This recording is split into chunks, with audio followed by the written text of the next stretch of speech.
على أهل البدع والأهواء، أهل البدع العقائدية وأهل البدع السياسية.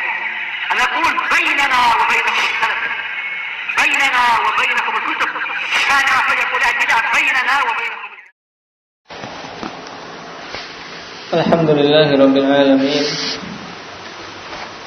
والصلاة والسلام على رسوله الأمين وعلى آله وأصحابه ومن تبعهم بإحسان إلى يوم الدين. أما بعد، ikhwani fillah, a'azzani Allah wa iyyakum. Kita masih pada dalil dari al-inqiyad yang merupakan syarat di antara syarat-syarat la ilaha illallah. Ayat yang kemarin kita ambil apa? Apa Mujahid?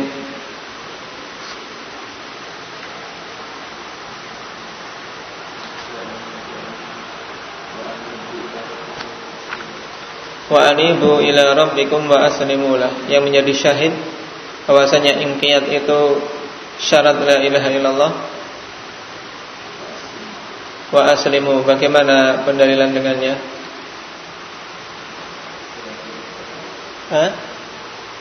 Kan di sini perintah untuk berislam, wa aslimu lah, berserah diri pada Allah. Bagaimana kok menjadi dalil tentang inqiyad yang merupakan ketundukan kepada Allah dengan melakukan ketaatan?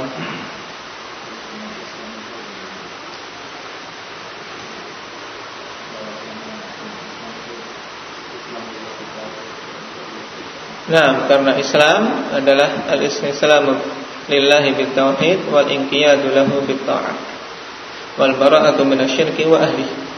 Sehingga perintah untuk Islam wa aslimu lah terkandung di dalamnya perintah untuk tunduk dan patuh terhadap Allah Subhanahu wa taala dengan melakukan ketaatan-ketaatan. Berarti kalau mengucapkan la ilaha illallah tapi tidak mau tunduk dan patuh pada Allah, tidak mau melakukan ketaatan-ketaatan kepada Allah, ya tidak akan terpenuhi syaratnya, sehingga la ilaha illallahnya tidak diterima. Ayat yang lain apa? Aba Arif.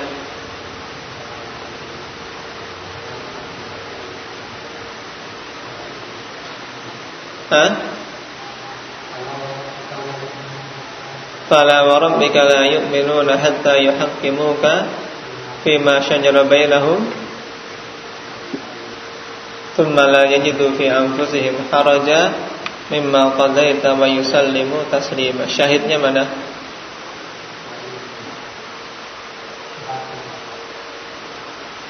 Yang menjadi syahid ya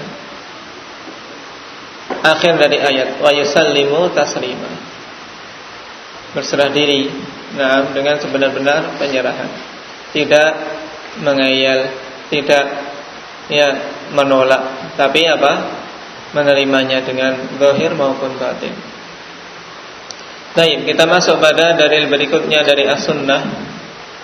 Qala rahimahullah, wa minas sunnati qauluhu sallallahu alaihi wasallam la yu'minu ahadukum hatta yakuna hawahu taba'an lima ji'tu bih. Wa hadha huwa tamamul inqiyadi wa ghayatuh. Dan dalil dari As-Sunnah adalah perkataan Rasulullah sallallahu alaihi wasallam, la yu'minu ahadukum, tidak beriman dengan keimanan sempurna salah seorang di antara kalian, hatta yakuna hawahu tabi'an lima ji'tu bih, atau taba'an lima ji'tu bih, sampai hawa nafsunya itu mengikuti terhadap apa-apa yang aku datang dengannya. Dan ini merupakan kesempurnaan ketundukan kepada Allah Subhanahu wa taala, dan puncaknya di mana hawa nafsu yang ada pada diri orang tersebut senantiasa mengikuti apa-apa yang Rasulullah tuntunkan, sehingga ditundukkan, tidak diumbar hawa nafsunya. Baik, Iqra ya Abdurrahman.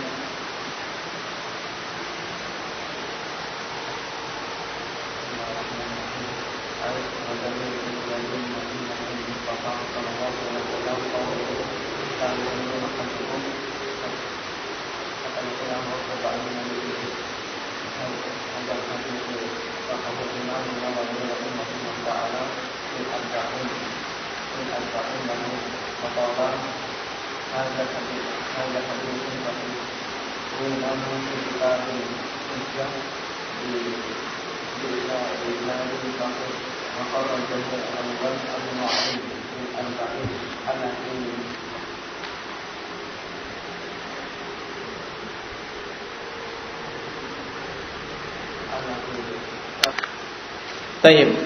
Qala rahimahullah ay wa dalilul inqiyadi min sunnatil Mustafa sallallahu alaihi wasallam qauluhu la yu'minu ahadukum hatta ila akhiril hadits.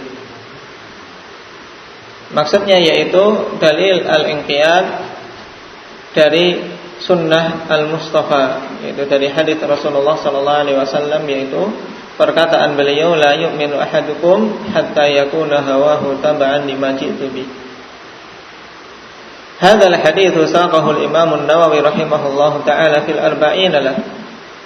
Hadits ini disebutkan oleh Imam An-Nawawi rahimahullah dalam kitab Arba'in beliau yang telah kita kenal semua, Al-Arba'in An-Nawawiyah, dan telah kita lewati dulu penjelasan tentang hadits tersebut. Wa qala hadza haditsun sahih, dan beliau mengatakan ini adalah hadits yang sahih. Rawaynahu fi kitabil hujjah bi isnadin sahih.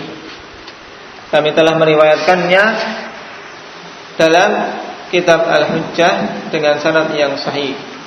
Yang dimaksud ikhwan fillah yaitu Al-Hujjah bi Tarikil Mahajjah yang dikarang oleh Abdul Fattah Al-Maqdisi.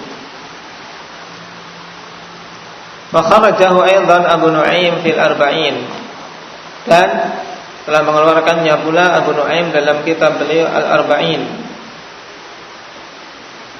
allati syarata fi awwaliha an takuna min sahihil akhbar, yang beliau telah mempersyaratkan di awal kitab beliau tersebut bahwasanya apa-apa yang akan beliau bawakan termasuk dari akhbar, yaitu hadis-hadis yang sahih. Rawahu Tabrani wa ghairuhu, dan juga meriwayatkannya Imam Tabrani dan yang lainnya. Ini dari sisi takhrij. Bedakan ikhwani fillah takhrij dengan tahqiq. Kalau takhrij, ya takhrijul hadis, ya, seseorang hanya menyebutkan siapa yang mengeluarkan saja, siapa yang meriwayatkan hadis-hadis tersebut. Nah, ini namanya takhrij. Baru kalau seseorang mampu menghukumi, ya, dia menentukan apakah hadis ini sahih, riwayat ini sahih ataukah dhaif, ya, ada penyakitnya atau tidak. Nah, ini baru mencapai derajat berikutnya yang lebih tinggi, yaitu tahqiq. Nah, jadi beda antara takhrij dan tahqiq. Dan tahqiq ini adalah sesuatu yang lebih teliti dalam masalah ilmu hadis. Seorang mampu menghukumi hadis tersebut sahih atau dhaif atau maudhu atau hasan dan seterusnya. Qala walakin dzakara al-Hafidz Ibnu Rajab fi Jami' al-Ulum wal Hikam wa kadzalika ghairuhu anna sanadahu dhaif. Akan tetapi Al-Hafidz Ibnu Rajab dalam kitab beliau Jami' al-Ulum wal Hikam, yang merupakan syarah dari kitab Arba'in, kemudian beliau menambah menjadi 50-an. Demikian pula yang lainnya menyatakan bahwasanya sanad hadis ini dhaif. Bahkan dalam kitab beliau tersebut Ibnu Rajab mengatakan ikhwani fillah tashihul hadithi ba'idun jidda. Pensahihan terhadap hadis tersebut sangatlah jauh. Nah, kenapa ikhwani fillah? Karena hadis yang diriwayatkan oleh sahabi Abdullah ibnu Amr ibn al-As tersebut pada sanadnya ada ittirab, ada keguncangan yang bersumber pada Nu'aim ibn Hammad al-Khuzai. Walaupun Nu'aim ibn Hammad ikhwani fillah dikenal dengan keimamahan dalam sunnah. Beliau adalah imam di sunnah, Nu'aim bin Muhammad. Akan tetapi dalam meriwayatkan hadis, beliau banyak melakukan kekeliruan. Sehingga dengan sebab banyaknya kekeliruan beliau dalam periwayatan, para ulama pun mendhaifkan riwayat beliau. Akan tetapi tidaklah menjadikan kemudian beliau dihinakan, tidak. Beliau tetap dimuliakan dari sisi sunnah karena kekokohan beliau di atas sunnah. Namun dari sisi ini, dari sisi periwayatan, maksudnya beliau terlebih lagi apabila bersendirian tidak bisa diterima hadisnya. Kenapa? Karena sering terjatuh dalam kekeliruan dalam periwayatan hadis. Termasuk hadis ini, beliau bersendirian dan guncang dalam meriwayatkan.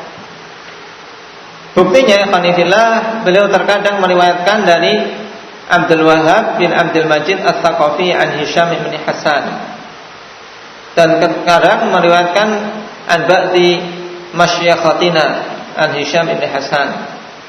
Baik. Dan terkadang pula meriwayatkan an Hisham bin Hasan atau ghairi. Baik. Dan riwayat-riwayat seperti ini menunjukkan kegoncangan. Oleh karena itulah hadis tersebut dhaif. Juga ada yang menyatakan ada ilah yang lain, yaitu adanya keterputusan antara Uqbah bin Aus dari Abdullah bin Amr.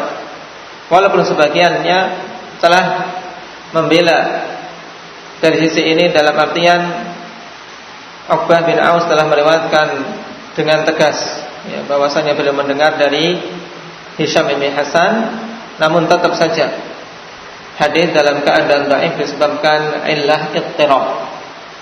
Illah utama dalam hadis ini adalah ittirab, kegoncangan periwayatan Nu'aim bin Muhammad dari gurunya. Tayyib, sehingga hadis sebagaimana dikatakan oleh Ibnu Rajab dan juga ulama yang lain, sanadnya dhaif. Bahkan pensahihannya, kata beliau, ba'idun jiddan. Ini dari sisi hukum riwayat. Amma makna al-hadithu fa sahihun la iskala fi. Adapun makna hadis, maka sahih, tidak ada iskal padanya. Bahwasanya seseorang tidak akan mencapai kesempurnaan iman sampai hawa nafsunya mengikuti sunnah Rasulullah. Ini jelas, dan di sini ada catatan penting, jangan sampai seorang ketika mendapati suatu hadis dihukumi dhaif langsung menghukumi bahwasanya matannya juga dhaif.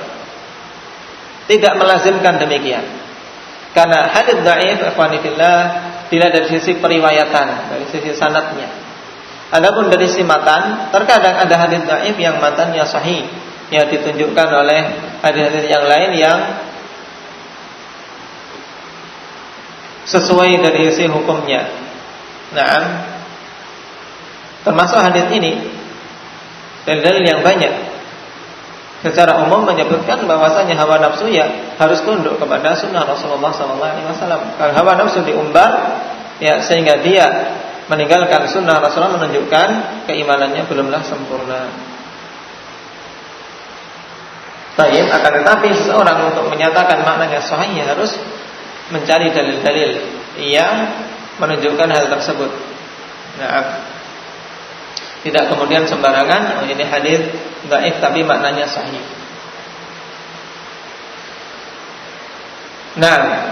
Qala rahimahullah wa yashhadu lahu qawluhu ta'ala fala wa rabbika la yu'minuna hatta yuhaqqimuka fi ma shajara bainahum. Dan menjadi penguat dari sisi makna yang menunjukkan kesahihan makna hadis tersebut, yaitu ayat sebelumnya yang disebutkan pada surat An-Nisa, fala wa rabbika la yu'minun, demi Rabbmu tidak beriman mereka itu, hatta yuhaqqimuka fi ma shajara bainahum, sampai mereka berhukum kepadamu pada apa-apa yang mereka berselisih. Ini apa? Ketika mendahulukan untuk berhukum kepada Allah, mendahulukan berhukum kepada Rasulullah daripada hawa nafsunya, dikatakan apa? Beriman. Kalau tidak demikian, Allah katakan la yu'minun. Wa qawluhu wa ma kana lil mu'minin wa la mu'minatin idza qadallahu wa rasuluhu amran ay yakuna lahumul khiyaratu min amrihim. Tidaklah pantas bagi seorang mukmin dan mukminah apabila Allah dan Rasulnya telah menentukan suatu perkara, kemudian mereka memiliki pilihan lain pada perkara mereka tersebut. Tidak pantas. Menunjukkan apa? Ketidaksempurnaan iman. Kalau Allah telah menentukan suatu perkara, Rasulnya telah menentukan suatu perkara, kemudian mereka memilih perkara yang lain. Ini bukti-bukti kesahihan atau kebenaran makna hadis tersebut. Ila ghairi dzalika minal ayat, dan makna ya yang semisal dari ayat-ayat yang lain. Iqra ya Iqra.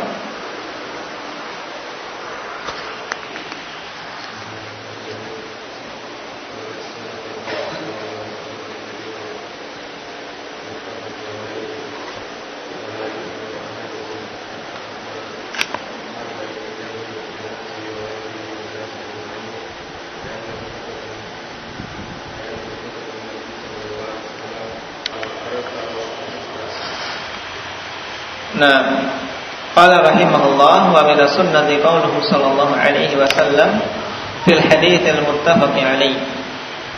Dan di antara sunnah yang menunjukkan keabsahan makna hadis tersebut ikhwanillah ya. Sekali lagi yang kita inginkan adalah dari si maknanya, bahwasanya makna hadis itu sahih. Bukan hadisnya dari sisi riwayat. Yaitu hadis yang muttafaqun alaih. La yu'minu ahadukum hatta akuna ahabba ilaihi min nafsihi wa waladihi wan nasi ajma'in. Tidak sempurna keimanan salah seorang di antara kalian sampai aku lebih dia cintai daripada dirinya, anaknya, dan keseluruhan manusia. Hadis siapa ini sahabatnya? Anas bin Malik. Nah, lianna mahabbatan Nabi sallallahu alaihi wasallam as-sadiqata taqtadi ta'atahu wa taqdima amrihi ala hawa nafsi. Dikarenakan kecintaan kepada Nabi yang benar, yang betul-betul jujur dalam mencintai, bukan sekedar pengakuan, mengharuskan untuk mentaati beliau dan mendahulukan perintah beliau daripada hawa nafsunya sendiri. Ini jelas. Kalau mencintai Rasulullah, ya harus dahulukan bimbingan beliau. Wa liyakuna hawaha taba'an lima ja'a bi, dan mengharuskan dia agar hawa nafsunya itu mengikuti apa-apa yang Rasulullah datang dengannya. La lima aradat washtahat, la lima aradat washtahat, bukan malah mengikuti apa-apa yang diinginkan oleh hawa nafsunya dan ambisikan oleh hawa nafsunya, yaitu syahwat. Nah, tidak mengikuti syahwat hawa nafsu. Wa qaluhu la yu'minu ahadukum ay la yakunu mu'minan kamilal imani hatta takuna mahabbatuhu tabi'atan lima ja'a bihi Rasul sallallahu alaihi wasallam minal awamiri wan nawahi wa nahwi dzalik. Dan berkata beliau la yu'minu ahadukum, yakni tidak akan menjadi seorang yang beriman dengan iman yang sempurna. Maksudnya tidak akan menjadi seorang mukmin yang sempurna imannya sampai kecintaannya tersebut mengikuti ya apa-apa yang Rasulullah sallallahu alaihi wasallam datang dengannya, berupa perintah-perintah, larangan-larangan, dan yang semisal dengannya. Berarti ini menunjukkan inqiyad, ya, kesempurnaan, ketundukan dia kepada Rasulullah dan kepada konsekuensi la ilaha illallah. Berarti apa? Hawa nafsunya ditundukkan, ya, sehingga dia terus-menerus mengikuti sunnah. Wa bima yadullu 'ala al-inqiyad wa annahu syartun ma thabata fi sahihaini 'an an-nabi sallallahu alaihi wasallam annahu qala umirtu an uqatila an-nas hatta yashhadu an la ilaha illallah wa anna Muhammadar Rasulullah wa yuqimus salata wa yu'tuz zakata fa idza fa'alu dzalika 'asamu minni dima'ahum wa amwalahum illa bihaqqil Islam wa hisabuhum 'ala Allah ta'ala.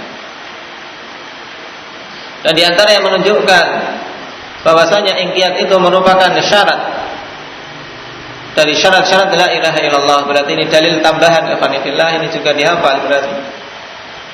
Naam, sebagai pengganti dari hadis yang dhaif tadi.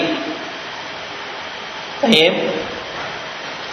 Yaitu hadis yang tetap dalam sahihain dari Nabi sallallahu alaihi wasallam. Umirtu an uqatilan nas, aku diperintahkan untuk memerangi manusia.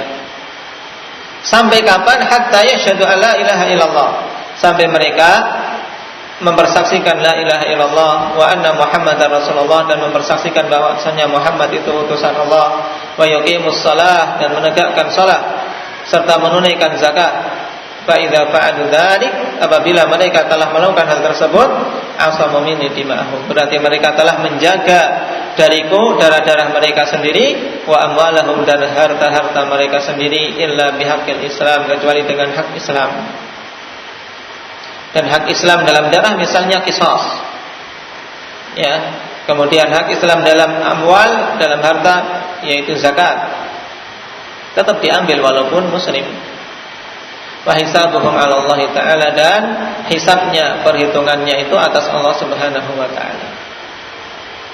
Sisi pendalilan bagaimana akhwanillah, di sini Rasulullah sallallahu alaihi wasallam gandengkan, tidak cukup hanya sekedar persyahadatan la ilaha illallah Muhammadur Rasulullah sehingga mereka terjaga, sehingga peperangan terhadap mereka dihentikan, sampai juga mereka menegakkan amalan-amalan yang zahir, tunduk kepada konsekuensi dari la ilaha illallah, menegakkan salat, menunaikan zakat, dan seterusnya. Wal haditsu bi hadzal ma'na katsiratun jiddan, dan hadits yang menunjukkan makna seperti ini sangatlah banyak. Baik, hadits dari siapa sahabatnya? Abdullah bin Umar.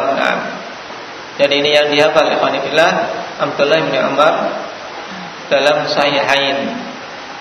Adapun hadis dari Abdullah bin Umar yang telah kita ketahui kedhaifannya, ini kalau dihafal khair, tapi dengan menyebutkan sebab kedhaifan. Maka ini sering dibawakan oleh para khutbah, juga dibawakan dalam kajian-kajian, tapi terkadang lalai untuk menjelaskan kedhaifannya, atau bahkan mereka tidak tahu bahwasanya hadis itu dhaif. Maka hadis Abdullah bin Amr bin Al-As, bagi yang menghafalnya hendaknya menambahkan sebab kelemahannya, yaitu ittirab pada sanad tersebut, dan adanya perawi yaitu Nu'aim bin Hamad Al-Khuzai. Barakallahu fiikum, naktafi bihadza.